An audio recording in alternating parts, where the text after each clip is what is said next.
నమస్తే welcome to టీవీ24 news. ముందుగా headline.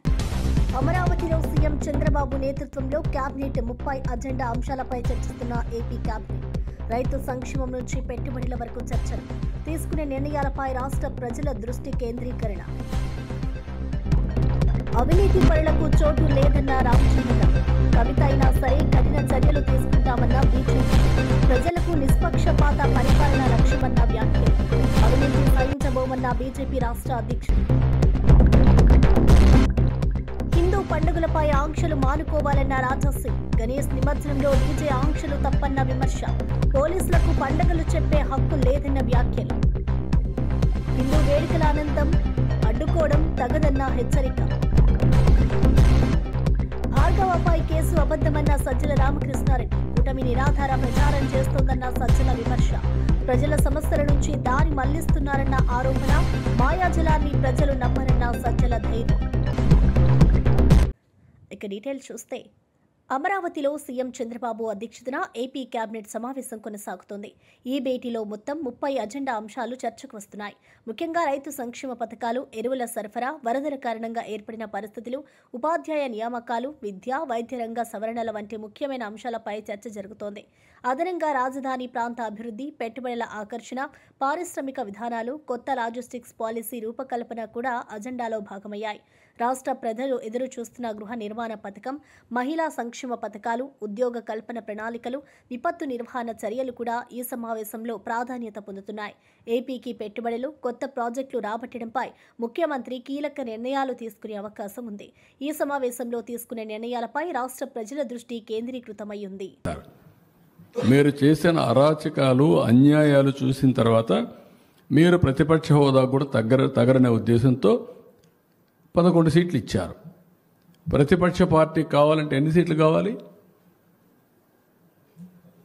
18 కావాలి. 18 ప్లస్ 19 కావాలి. 17.5 ప్లస్ 1 18.5 19 కావాలి. 19 ఉంటే వస్తుంది. అప్పుడు ఇవ్వరు. అది రైట్, హక్కు, ప్రజలిచ్చే అవకాశం, అది ప్రజలిచ్చే అధికారం. రాజకీయ ప్రభుత్వం ఇచ్చేది కాదు ఇవన్నీ. ఇంతవరకు 94లో కాంగ్రెస్ పార్టీ ప్రతిపక్ష హోదా ఇవ్వలేదే. 26 మంది గెలిచారు. అప్పుడు ఇవ్వలేదు. ఎందుకు ఇవ్వలేదు? వాళ్ళు అడగలేదు, మేము రావనలేదే. వాళ్ళు అప్పుడు వాళ్ళకు ప్రజాస్వామ్యం అంటే తెలుసు కాబట్టి. బెదిరిస్తే వచ్చేదనుకుంటే ఎట్టవుతుందండి? ఎక్కడ బెదిరిస్తావు? ఎందుకు ఇస్తారు? ఆ రోజులు అయిపోయినాయి. బ్లాక్మెయిల్ చేసే రోజులు కూడా అయిపోయినాయి. ఇంకా మళ్ళా గొలగరాయి డ్రామా, కోడికత్తి డ్రామా, గొడ్డల వేటు డ్రామా. గొడ్డల వేటు, గుండెపోటు నేను నమ్మాలా? ఇప్పుడు కూడా నేను నమ్మాలా? నీళ్ళు ఇస్తే నీళ్ళు ఇవ్వలేదని నేను నమ్మాలా? ఎరువు ఇస్తామంటే ఎరువు ఇవ్వలేదని మీరు హైజాక్ చేస్తే మేము మిమ్మల్ని రైతు ఉద్యమంగా భావించి మీకు జోహార్లు కొట్టాలా? వాళ్ళు దగ్గర పెట్టుకొని పనిచేయండి మీరు. తెలంగాణ బీజేపీ అధ్యక్షుడు రామచంద్రరావు కీలక వ్యాఖ్యలు చేశారు. అవినీతి పరులకు బీజేపీలో చోటు లేదని, అది ఎవరైనా సరే, కవిత అయినా భవిష్యత్తులో ఇంకెవరైనా సరే, పార్టీ కఠిన చర్యలు తీసుకుంటుందని తెలిపారు. ప్రజలకు నిష్పక్షపాత పరిపాలన అందించడమే బీజేపీ లక్ష్యమని, అవినీతిని ఎట్టి పరిస్థితుల్లోనూ సహించమని స్పష్టం చేశారు.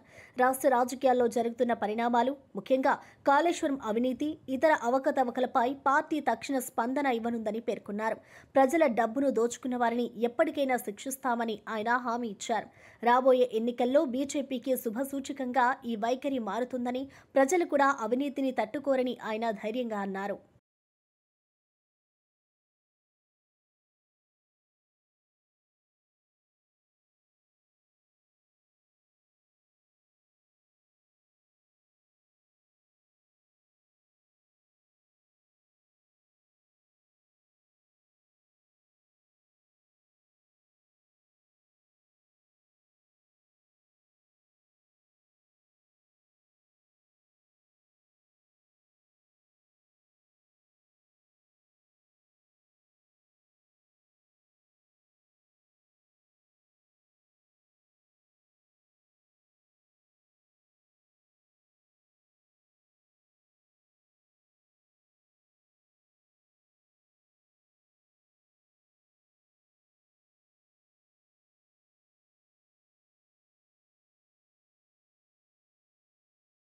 నందమూరి బాలకృష్ణ మరోసారి ఆసక్తికర వ్యాఖ్యలు చేశారు.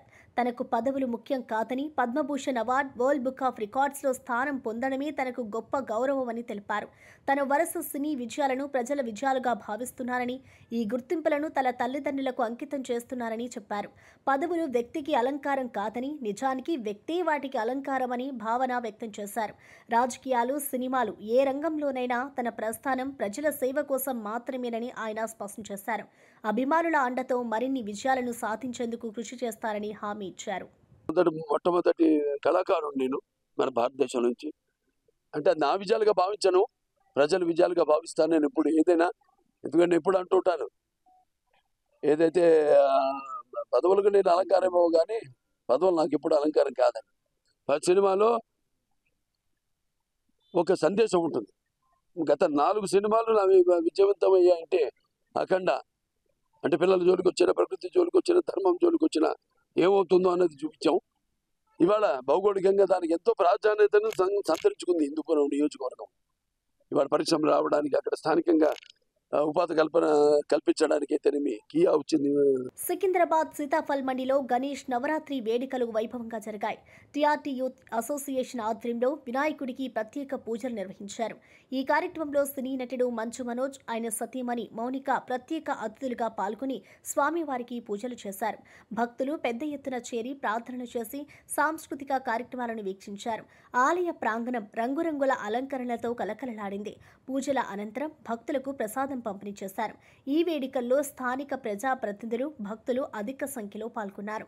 భక్తి, భరోసా నిండిన ఈ వేడుకలు సాంప్రదాయం, సంస్కృతి ప్రతిబింబంగా నిలిచాయి.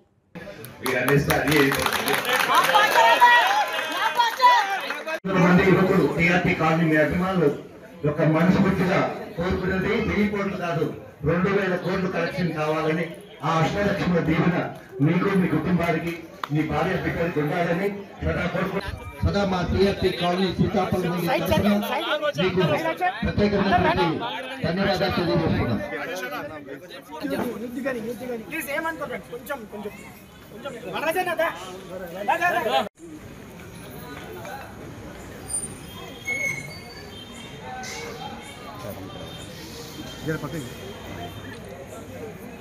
అందరికీ నమస్కారం. ప్రతి సంవత్సరం సీతాఫల్ మండికి రావడం మాకు ఒక ఆనవాయితీ. ఇక్కడికి వచ్చి విఘ్నేశ్వరుని దర్శనం తీసుకుంటే అంతా మంచి జరుగుతుంది. మాకైతే బాగా జరిగింది. నా తమ్ముడు వారు అండ్ విక్రమ్, రఘు అండ్ ప్రతి ఒక్కరు నాకు సొంత తమ్ముళ్ళలాగా, ఎస్పెషలీ విక్రమ్ అండ్ వరుణ్ నాకు ప్రతి సంవత్సరం ఎప్పటి నుంచో ఒక టైంలో కష్టాలు ఉన్నప్పుడు అన్న ఇక్కడ రండి, మీరు వస్తే ఇక్కడ పూజలు చేస్తాం, వినాయకుడు పూజలు చేస్తాం, అంతా మంచి జరుగుతుందంటే వాళ్ళ కుటుంబ సభ్యులతో పాటు నేను, మోనిక ఒక ఫస్ట్ టైం పెళ్లి కాకముందు రావడం జరిగింది. అప్పుడు తెలుసు మీకు అంతా వీడియోలు బయటకు వచ్చి అది ఇక్కడే. అండ్ వాళ్ళు చెప్పినట్టే ఇప్పుడున్న పెద్దలందరూ ఆశీర్వదించారు పెళ్ళి అవ్వాలని. 6 నెలల్లో పెళ్ళి అయింది. పెళ్లి తర్వాత మళ్ళీ వచ్చాము. ఈసారి ఒక పాపతో రావాలన్నారు. నెక్స్ట్ డే పాపతో పెళ్ళి అయిన తర్వాత పాప వచ్చి వాళ్ళు చెప్పినట్టే పాప పుట్టింది. అండ్ ఇప్పుడు ఫైనల్లీ ఈరోజు పిల్లలతో వద్దాం అనుకున్నాం, కానీ వర్షం వల్ల లేట్ అయిందని వాళ్ళు రాలేదు. కాబట్టి వాళ్ళ బ్లెస్సింగ్స్ మాకు ఎప్పుడూ ఉండాలి. రిలీజ్ వేరే వస్తుంది, సో వాళ్ళు బ్లెస్ చేశారు. గొప్ప సూపర్ డూపర్ హిట్ అవుతుందని, అది కూడా నిజం అవ్వాలని ఆ దేవుడిని కోరుకుంటూ, ఆ వినాయకుడు ఆశీస్సులు మాకు, మనందరికీ, మీ అందరికీ ఉండాలని కోరుకుంటూ మనస్ఫూర్తిగా. టీఆర్ఎస్ నాయకుడు వంటేరు ప్రతాప్ రెడ్డి కీలక వ్యాఖ్యలు చేశారు. గతంలో రాజకీయ అవసరాల కోసం హరీష్ రావుపై తాను చేసిన విమర్శలు తప్పని అంగీకరించారు. మల్లన్న సాగర్ విషయంలో తాను పొరబడినట్టు అప్పుడే ఒప్పుకున్నానని, హరీష్ రావు చేసిన పని సరికాదని అంగీకరించాలని చెప్పారు. కానీ కొందరు పాత వీడియోలను మళ్లీ బయటకు తీస్తూ విమర్శలు చేస్తున్నారని, అలాంటి వారిని చెప్పులతో సన్మానం చేయాలని మండిపడ్డారు. గతంలో తాను కాంగ్రెస్లో ఉన్నప్పుడే ఈ విమర్శలు జరిగాయని, ఇప్పుడు వాటిని ప్రస్తావించడం అనవసరమని అన్నారు. తన తప్పును ఒప్పుకోవడం పెద్ద మనసు అని పేర్కొన్నారు. ఇక్కడే ఉండి పనిచేస్తున్నటువంటి హరీష్ రావు గారిని తట్టుకోవడానికి, రాజకీయంగా నిలబడడానికి, రాజకీయంగా మాట్లాడినటువంటి మాటలు అవి. వాస్తవంగా కూడా నేను గతంలోనే హరీష్ రావు గారికి వాస్తవాలు చెప్పా. మల్లన్న సాగర్ ఇనాగ్రేషన్ లో నేను మల్లన్న సాగర్ మీద ఫైట్ చేసినప్పుడు నేను చేసింది తప్పు కావచ్చు, మీరు చేసిందే రైటు.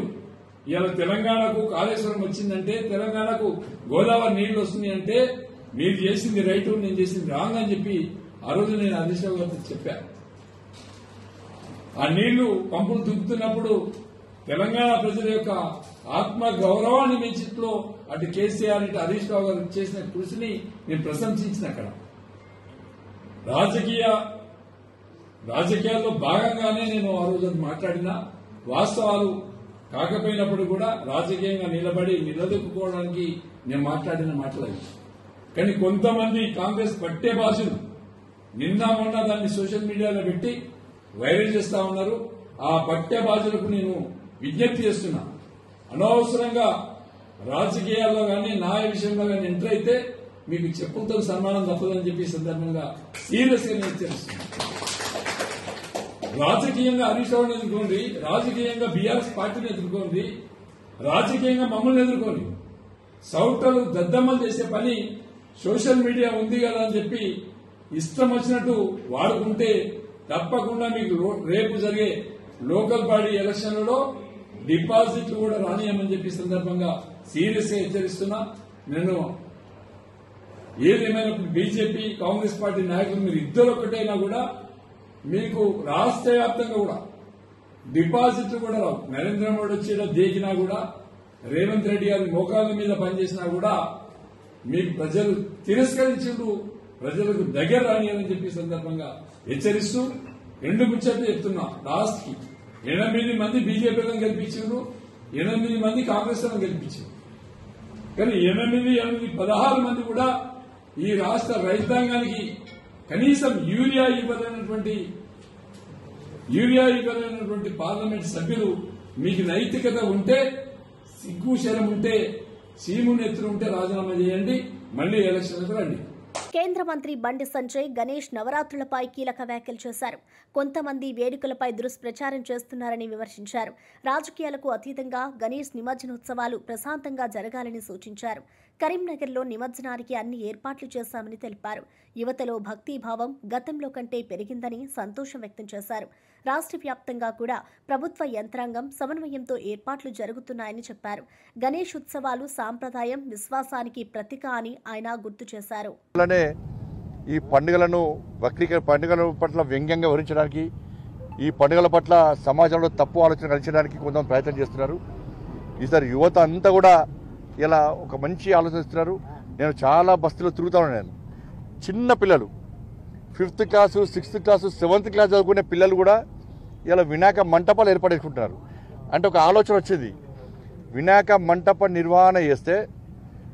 మంటపాలను ఏర్పాటు చేస్తే ఆ స్వామివారికి సేవ చేస్తే, వాళ్ళ ద్వారా 10 మందికి స్వామివారి దర్శనం ఇస్తే, 10 మందిని ఆ పూజలో పాల్గొనే విధంగా ప్రయత్నం చేస్తే కోరిన కోరికలు తీరుతాయి అని చెప్పి ఒక నమ్మకం, విశ్వాసం యువతలో కూడా వచ్చింది. ఇలా ఏ పూజ చేయాలన్నా కూడా మొదట చేసేది విఘ్నేశ్వర పూజ చేస్తాం. అలాంటి విఘ్నేశ్వర నవరాత్రి చాలా ఘనంగా చేసుకోవాలి, భక్తి వాతావరణం చేసుకోవాలని చెప్పి ఇలా సమాజంలో ఒక మంచి ఆలోచన వచ్చింది. కాబట్టి దేశభక్తితోని ఇముడి ఉన్న పండుగ విఘ్నేశ్వర నవరాత్రి ఉత్సవాలు, విఘ్నేశ్వర నిమజ్జనోత్సవ కార్యక్రమం. కొన్ని కర్మలు వచ్చే ఇవాళ మంటపాలు పెరిగినాయి. ఇవాళ అందరూ కూడా ఒక ప్రశాంతమైన వాతావరణంలో నిర్వహించుకుంటున్నారు.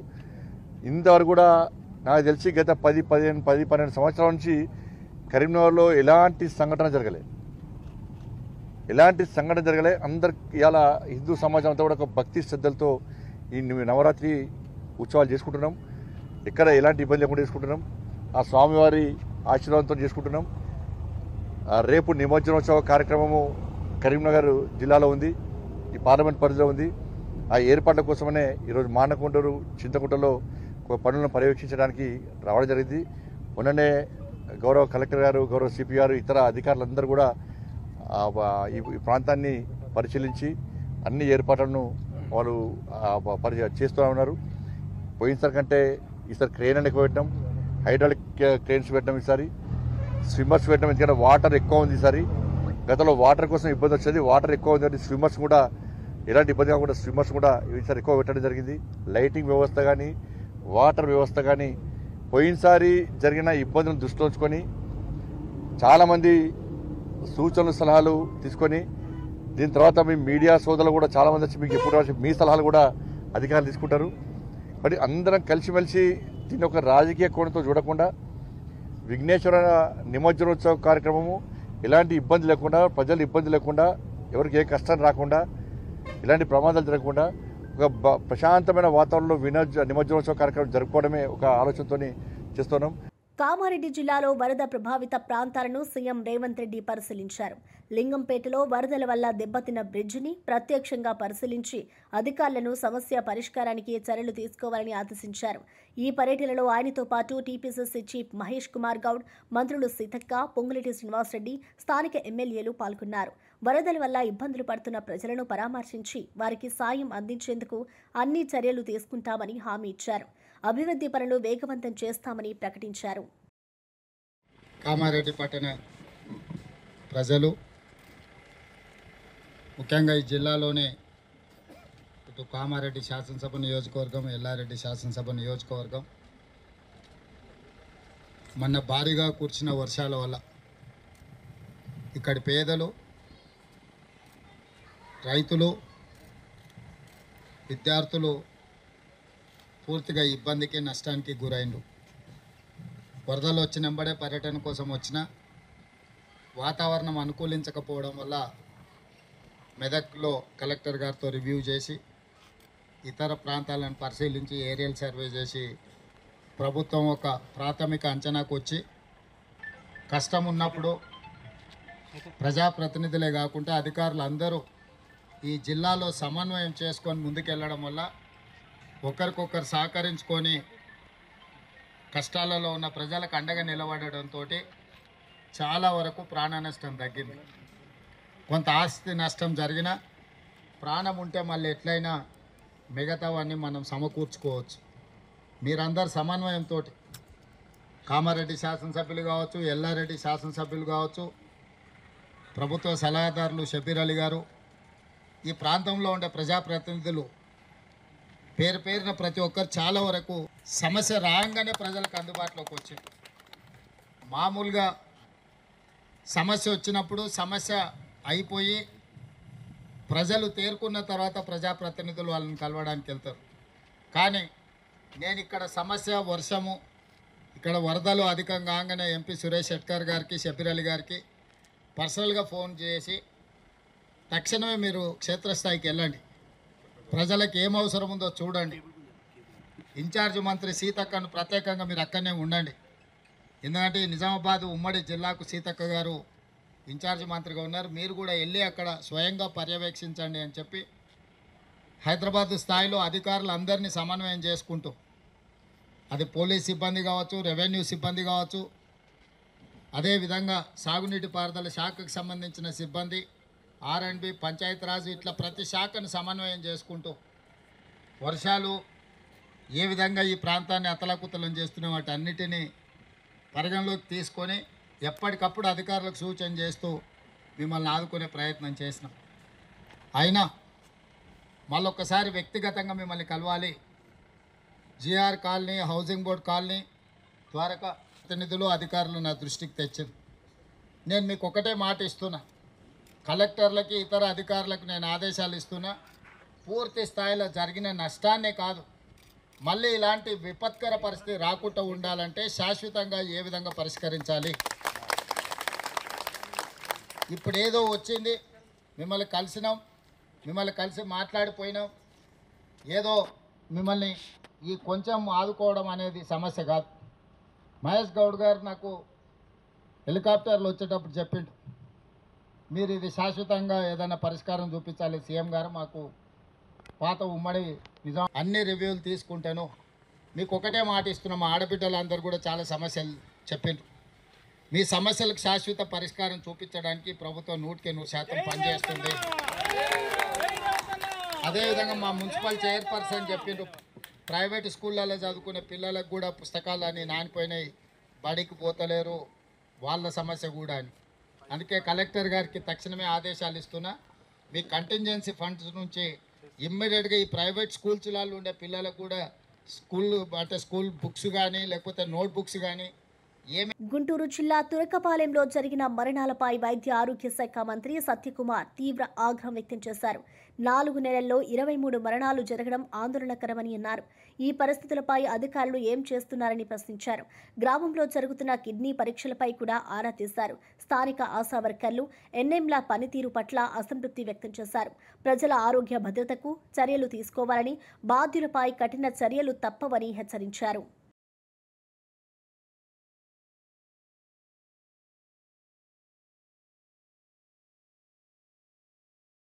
స్టీల్ ప్లాంట్ కార్మిక నేతలపై ఎంపీ భరత్ సంచలన వ్యాఖ్యలు చేశారు.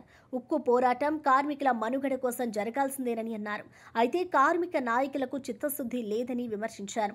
కార్మిక నేతలను తన దగ్గరకు రాకూడదని చెప్పినట్లు వెల్లడించారు. స్టీల్ ప్లాంట్ సమస్యను రాజకీయ ప్రయోజనాల కోసం వాడుకోవద్దని సూచించారు. ఏంటి అంటే నాకు కొంత అనిపించేది, ఈ పోరాటం వాళ్ళకి ఆగకూడదు, ఈ పోరాటం నడిస్తేనే వాళ్ళకి ఒక ఉనికి ఉంటుంది అనే ఒక ఆలోచనతో బహుశా కొందరు ఉన్నారేమో అనే ఒక అనుమానం కూడా నాకు అనిపిస్తుంది. ఎందుకంటే స్టీల్ ప్లాంట్ బాగుంటే మాకు అసలు ఇష్యూస్ ఏమీ మేము చేయలేము, మేము లబ్ధి పొందలేమని కొందరు ఆలోచిస్తున్నారేమో. కొందరు నన్ను వచ్చి కలిసేటప్పుడు కూడా నేను వాళ్ళకి చెప్పేవాడిని, మీరు వచ్చి కలిసి నాతో బాగా మాట్లాడుతున్నారు, బయటికి వెళ్ళి మళ్ళీ నన్నే తిడుతున్నారు, అట్లాంటి వాళ్ళైతే మీరు నా దగ్గర రామాకండి, మీరు ఇతర రాజకీయ నాయకుల దగ్గరికి మీరు వెళ్ళుంటారు, కానీ నేను అట్లాంటి రాజకీయ నాయకుడిని కాదు, నేను మీ మొహం మీద ఏం మాడతాను, మీ వెనకాల కూడా మీ గురించి అదే మాడతాను, నాకేమి ఇక్కడ ఏమి ఆల్టర్నేటివ్ ఎజెండా లేదు అని కూడా వాళ్ళకి చెప్తాను. కదా నా దగ్గర రావడం కూడా ఇప్పుడు మానేశారు. ఎందుకంటే నేను వాళ్ళు చెప్పే ఆ మాటలు నా దగ్గరికి వచ్చి ఒక మాట మాట్లాడి బయటికి వెళ్ళి ఇట్లా అన్నారని దాన్ని వక్రీకరించడం అనేది నేను కూడా ఎంకరేజ్ చేయట్లేదు. డాక్టర్ బిఆర్ అంబేద్కర్ కోనసీమ జిల్లాలో రైతుల సమస్యలపై వైసీపీ నిరసన బాట పట్టింది.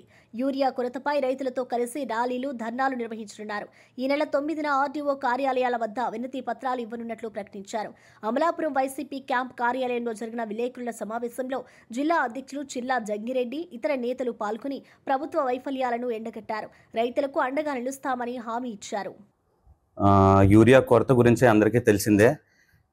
కూటమి ప్రభుత్వం ఏ రకంగా ఉంది అంటే, గతంలో కూడా MDU వెహికల్స్ ఏదైతే క్యాన్సిల్ చేసేసి మధ్యలో దళారులకి ఏ రకంగా అయితే లబ్ధి చేకూరేలా చేశారో, ఇప్పుడు మళ్ళీ అదే సేమ్ కార్యాచరణ రైతులను కూడా ఇబ్బంది పెడుతున్నారు.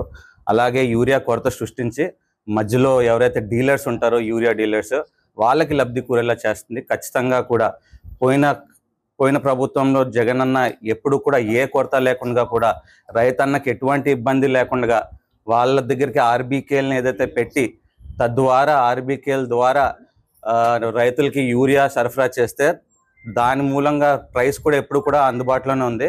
కానీ ఈరోజు ఏదైతే యూరియా కొరత సృష్టించి మధ్యలో ఎవరైతే డీలర్స్ ఉంటారో వాళ్ళందరికీ లబ్ధి కూరేలా చేస్తుంది ఈ కూటమి ప్రభుత్వం. ఖచ్చితంగా దీని మీద మేమందరమే కూడా మా గొంతు విప్పుతాము. సెక్షన్ 30 పెట్టారని తెలుస్తుంది, కానీ ఖచ్చితంగా పోలీస్ అధికారులందరినీ కూడా కలిసి దీనిపైన పర్మిషన్ తీసుకుని మేము మరి ర్యాలీగా వెళ్ళి ఆర్డీఓ గారికి మేము వినతి పత్రం ఇస్తాము. సో అందరికీ కూడా తెలియజేయడానికి ఇది ఒక ప్రెస్ మీట్ పెట్టుకోవడం జరిగింది. సో అందరూ కూడా కోఆపరేట్ చేసి దీన్ని పార్టీ కార్యకర్తలు, నాయకులు అందరూ కూడా పార్టిసిపేట్ చేసి దీన్ని దిగ్విజయంగా పూర్తి చేస్తారని నమ్ముతూ ముగిస్తున్నాం. Thank you. హైదరాబాద్ రాయదుర్గంలోని మై హోమ్ భుజాలో గణేష్ లడ్డు ఈసారి రికార్డు ధర పలికింది. స్థిరాస్తి వ్యాపారి గణేష్ ఈ లడ్డూను 51,07,777 రూపాయలకి వేలంలో దక్కించుకున్నారు. గతేడాది కూడా ఇదే వ్యక్తి 29 లక్షలకు లడ్డూను సొంతం చేసుకున్నారు. ఈసారి ధర మరింత పెరగడం విశేషం. ఈ లడ్డూ మొత్తాన్ని సేవా కార్యక్రమాలకు వినియోగించనున్నట్లు నిర్వాహకులు తెలిపారు.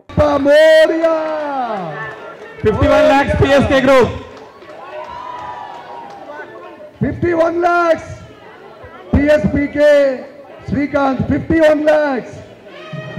Woo! 51 lakhs 7,777 rupees. Woo! 51 lakhs 7,777. 51,07,777 రూపాయలు. గణేష్ ఒకటోసారి 51 lakhs 7,777 రెండోసారి. ఇంకా ఉన్నారా బాబు? Ready, countdown ready.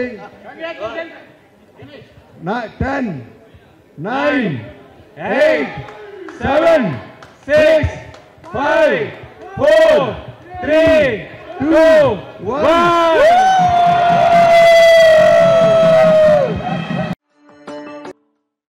ఇప్పుడు నా గురించి వస్తే నేను గణేష్ అండి, Ganesh real estate Khammam and Yellandu నుంచి.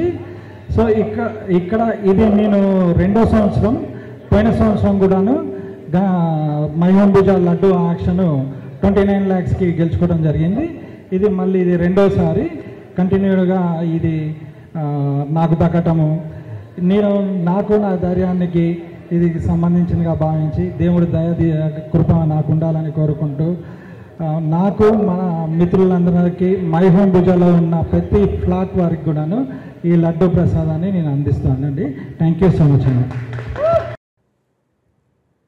డిప్యూటీ సీఎం భట్టి విక్రమార్క మంత్రి తుమ్మల నిర్మలా సీతారామన్ను కలిశారు. రాష్ట్ర ఆర్థిక పరిస్థితులు, భారీ వర్షాలు, వరదల నష్టాలను వివరించారు.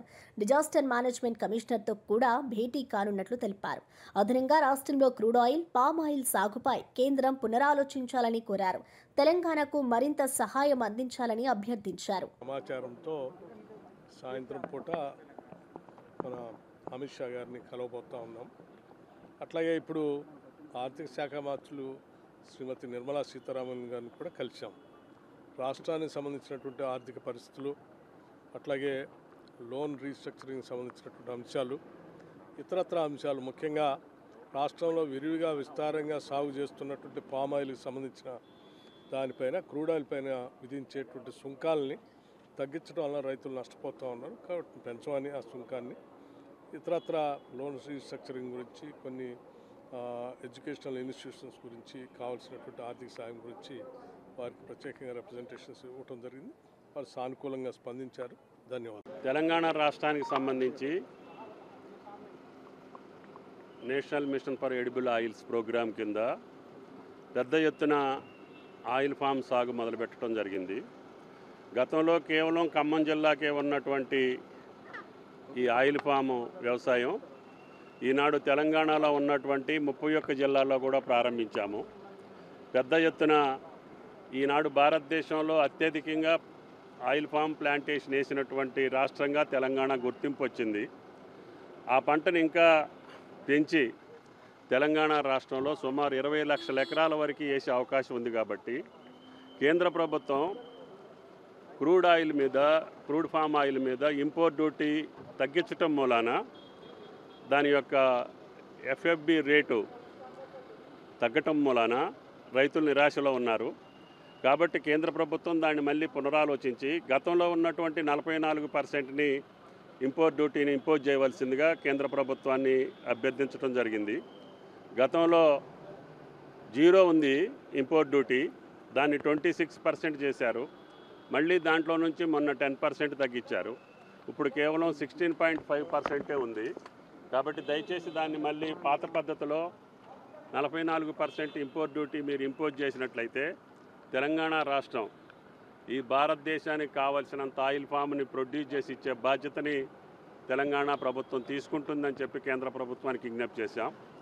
దాంతోపాటు ఎంజీపీ మినిమం గ్యారంటీ ప్రైస్ ఇప్పుడు సుమారు 19,000 ఉంది ధర.